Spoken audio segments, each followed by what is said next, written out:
tout flou. Qu'est-ce que j'ai merdé? Pétard.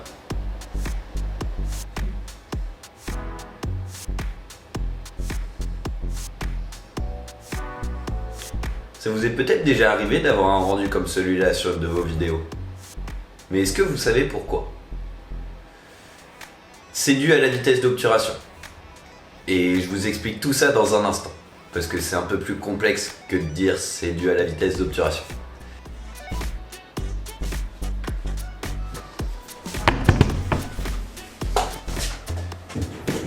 Où est-ce que je l'ai mis?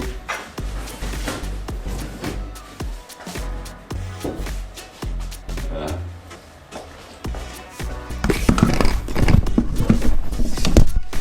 Alors, tout d'abord, faisons un point.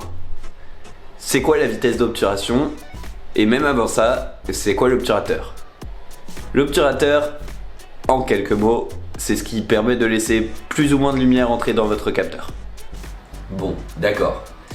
La luminosité est plus ou moins élevée selon comment on change la vitesse d'obturation. Mais en gros, ça veut dire quoi ces chiffres? Ces chiffres, en gros, c'est ce qui définit la vitesse d'obturation. Donc c'est défini en fractions.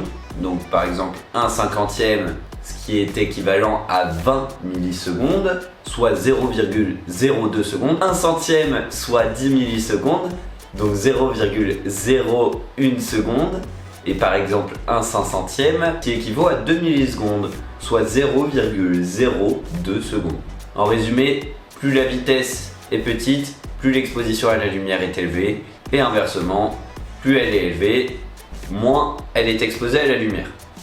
Bon, je pense que maintenant vous avez compris en quoi la vitesse d'obturation ça jouait sur la luminosité. Maintenant, je vais vous montrer en quoi ça influe sur le mouvement.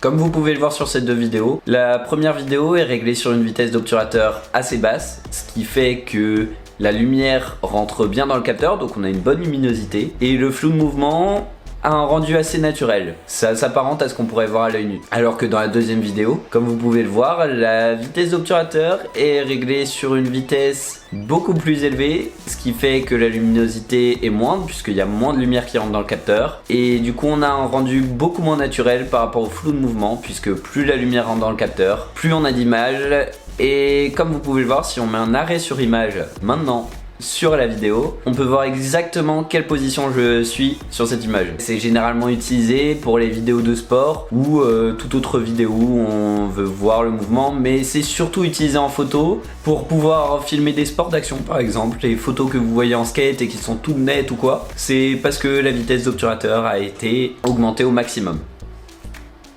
Et comment on fait pour avoir une bonne luminosité sur sa caméra? Eh bien ça, je vous le dis dans la prochaine vidéo.